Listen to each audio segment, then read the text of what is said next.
जय हिंद साथियों। मैं एसपी ठाकुर आप सभी का हार्दिक वंदन करता हूं। दोस्तों, आज बात करेंगे इतिहास के एक और महत्वपूर्ण टॉपिक परमार वंश। परमार वंश पर बहुत विस्तार पूर्वक जानकारी लेकर आए हैं, जो कि 9वीं सदी से लेकर के 12वीं सदी तक शासन करता है। तो चलिए दोस्तों, वीडियो स्टार्ट करते हैं। परमार वंश। परमार वंश की जानकारी कहाँ कहाँ से प्राप्त होती है? तो परमार वंश की जानकारी पद्मगुप्त की पुस्तक है नवसाय सांकचरित, मैरुतों की पुस्तक है प्रबंध चिंतामणि तथा अलबरूनी, फरिश्ता एवं अबुल फजल के विवरण से परमार वंश की जानकारी प्राप्त होती है। अगर बात करें कि परमार वंश के शासकों का मूल निवास स्थान क्या था, तो सबसे पहले बात करते हैं कि परमार शब्द का अर्थ क्या होता है। तो परमार शब्द का अर्थ होता है शत्रु का नाश करने वाला। क्या अर्थ होता है? शत्रु का नाश करने वाला। जो परमारों का मूल निवास स्थान है वह माउंट आबू, कहाँ पर? राजस्थान को माना जाता है। लेकिन आगे चल करके जो परमार वंश के राजा होते हैं वह मालवा में अपना राज्य स्थापित करते हैं। ठीक है, तो मालवा पर शासन करने वाले जो परमार वंश के शासक रहते हैं वह किसके सामंत होते हैं? राष्ट्रकूट शासकों के सामंत होते हैं। किसके सामंत होते हैं? राष्ट्रकूट शासकों के सामंत होते हैं।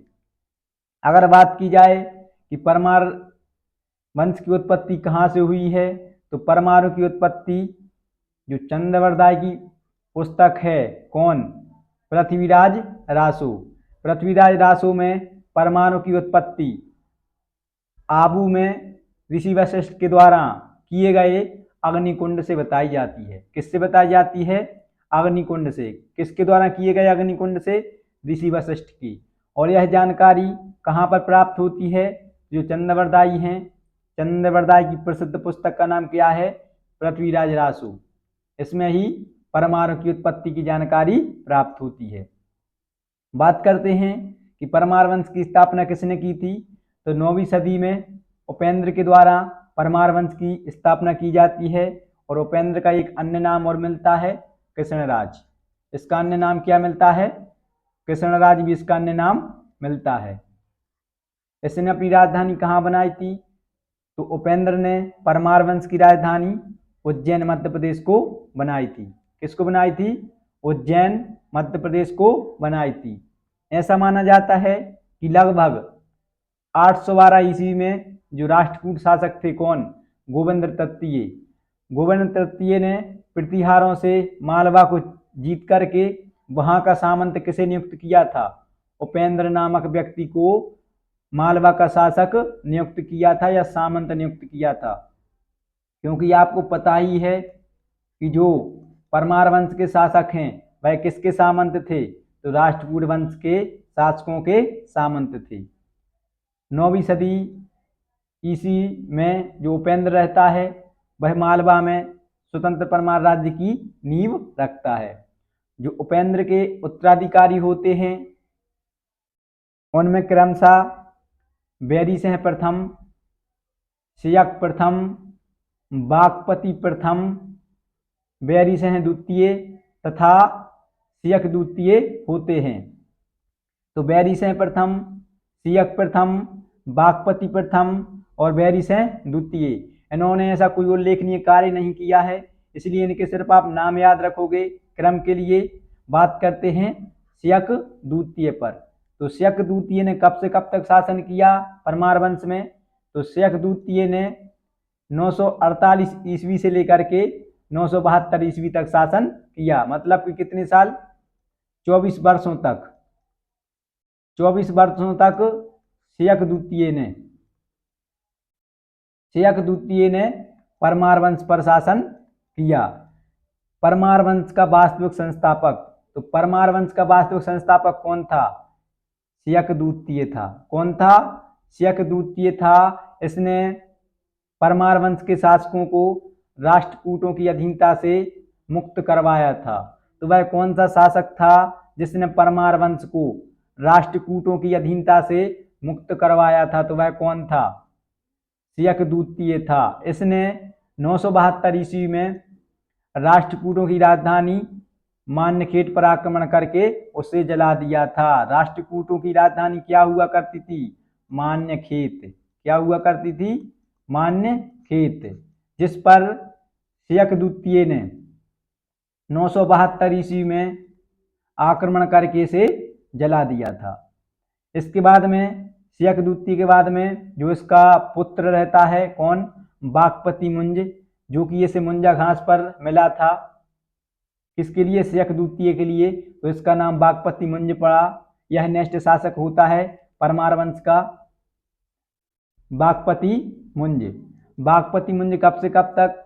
972 ईस्वी से लेकर के 990 ईस्वी तक परमार वंश पर शासन करते हैं। कितने वर्षों तक? 18 वर्षों तक। अगर बात करें इसकी उपाधियों की तो इसको अमोघ वर्ष, श्रीवल्लभ और पृथ्वीवल्लभ, इन 3 उपाधियों से संबोधित किया जाता है। जो प्रबंध चिंतामणि है यह किसकी रचना है? मेरुतुंग की रचना है। इससे जानकारी मिलती है कि जो सियक द्वितीय का लड़का है बागपति मुंज, यह सियक द्वितीय को कहाँ पर मिला था?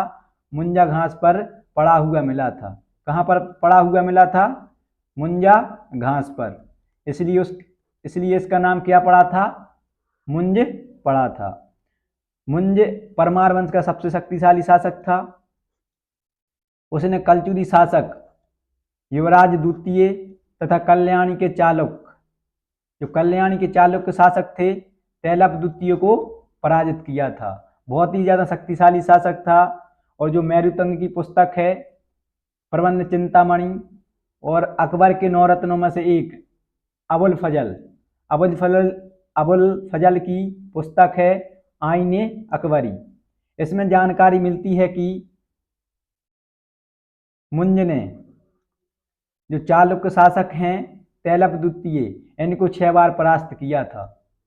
6 बार परास्त किया था, लेकिन ये मुंज 7वीं बार फिर से तैलप द्वितीय को पराजित करने के लिए जाता है, लेकिन 7वीं बार में तैलप द्वितीय बागपति मुंज को पराजित कर देता है और उसे कारागार में डाल देता है, जहां पर उसकी हत्या कर दी जाती है। ये पॉइंट आप याद रखोगे। जो बागपति मुंज है यह उच्च कोटि का कवि और विद्वान था तथा विद्वानों का आश्रयदाता था। बात करें कि इसके दरबार में आश्रय प्राप्त विद्वान, तो इसके दरबार में प्रसिद्ध विद्वान रहते थे कौन? पद्मगुप्त। याद रखोगे पद्मगुप्त किसके दरबार में थे? तो बागपति मुंज के दरबार में थे, जिनकी प्रसिद्ध रचना क्या है? नव सह सांक चरित। बहुत बार एग्जामों में पूछी गई है। याद रखोगे कि नव सह सांक चरित किसकी रचना है? पद्मगुप्त की रचना है।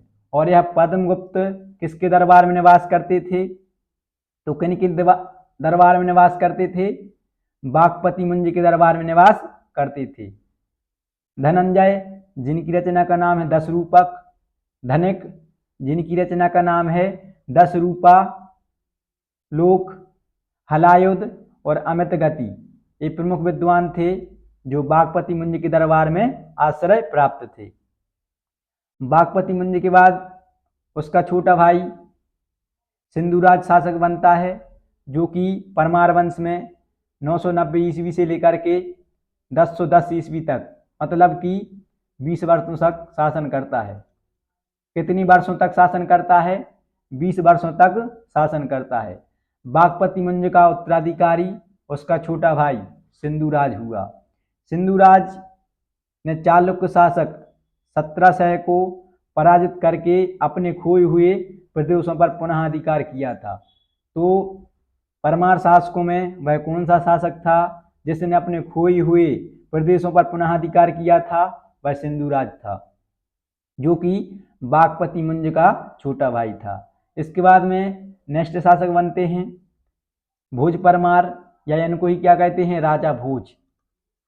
राजा भोज दोस्तों, इनको इतिहास में महान शासकों के रूप में गिना जाता है, तो ये परमार वंश में तो महान मान ही जाएंगे, क्योंकि ऐसा कहा जाता है कि राजा भोज की मृत्यु पर विद्या और विद्वान दोनों निराश्रित हो गए थे।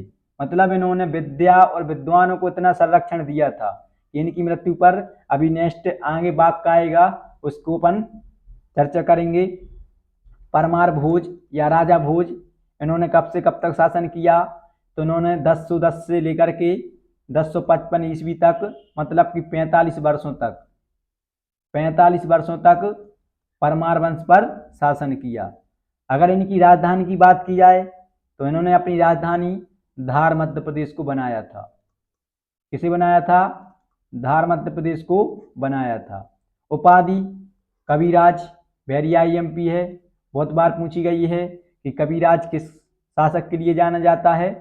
तो राजा भोज या भोज परमार को जाना जाता है।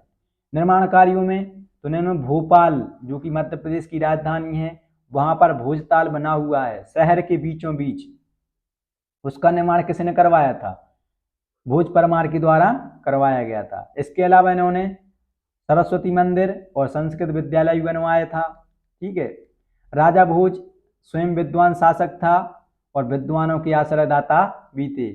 आईने अकबरी में, जो कि अबुल फजल की रचना है, जो कि अबुल फजल अकबर के नवरत्नों में से एक थे, उसमें उन्होंने उल्लेख किया है कि राजा भोज के दरबार में 500 विद्वान निवास करते थे। कितने विद्वान निवास करते थे? 500 विद्वान निवास करते थे। अगर उनमें से कुछ की बात करें तो भास्कर भट्ट, दामोदर मिश्र और धनपाल प्रमुख थे।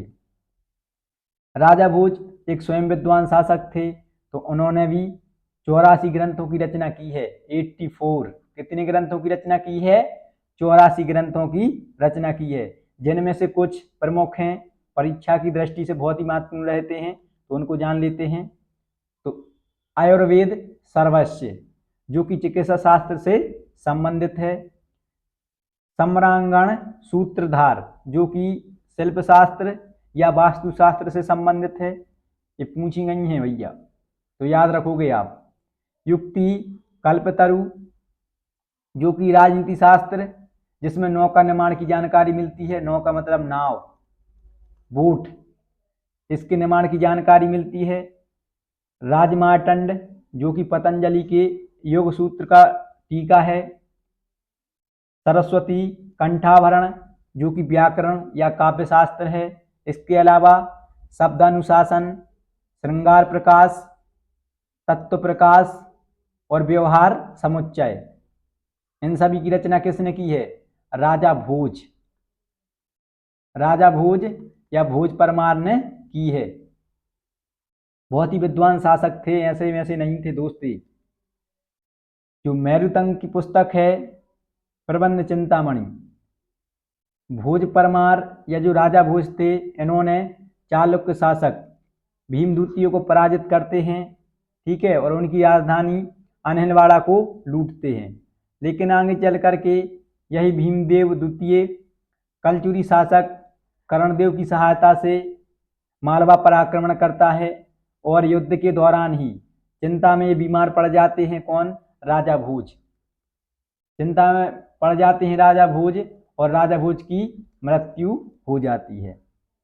इनकी मृत्यु पर कहा गया है कि अधधारा निर्धरा निरालंबा सरस्वती पंडिता खंडता सर्वे भोजराज देवगंते। तो ऐसा माना जाता है कि राजा भोज की मृत्यु पर विद्या और विद्वान दोनों निराश्रित हो गए थे। तो ये आप याद रखोगे, क्वेश्चन पूछा गया है कि किस शासक की मृत्यु पर विद्या और विद्वान दोनों निराश्रित हो गए थे? तो राजा भोज की मृत्यु पर हो गए थे। अगर अन्य तथ्यों की बात करें तो इनकी पत्नी का नाम क्या था? लीलावती था। और जो लीलावती हैं, यह भी बहुत विद्वान महिला थी, विदुषी महिला थी। और जो इनका दरबारी विद्वान था, कौन? ऊबट। ऊबट यह वैदिक साहित्य का प्रसिद्ध टीकाकार था। इसके बाद में राजा भोज की मृत्यु के बाद में जो राजा भोज के उत्तराधिकारी होते हैं, वह बहुत ही अयोग्य एवं कमजोर शासक होते हैं।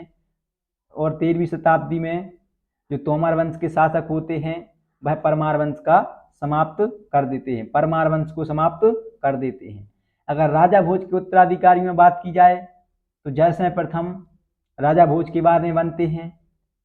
जयसिंह प्रथम के बाद में उदयादित्य, उसके बाद में लक्ष्मण देव, नरवर्मा और यशोवर्मा परमार वंश का अंतिम शासक होता है। इस प्रकार से यशोवर्मा के बाद परमार वंश का पूर्णता से पतन हो जाता है। तो दोस्तों, ये थी परमार वंश पर जानकारी। आई होप आप सभी के लिए जानकारी अच्छी लगी होगी। अगर आप सभी के लिए जानकारी अच्छी लगी हो तो वीडियो को लाइक और चैनल को सब्सक्राइब कीजिएगा। वीडियो को ज़्यादा से ज़्यादा शेयर कीजिएगा। मिलते हैं आप सभी को नेक्स्ट वीडियो में। तब तक आप सभी के लिए जय हिंद।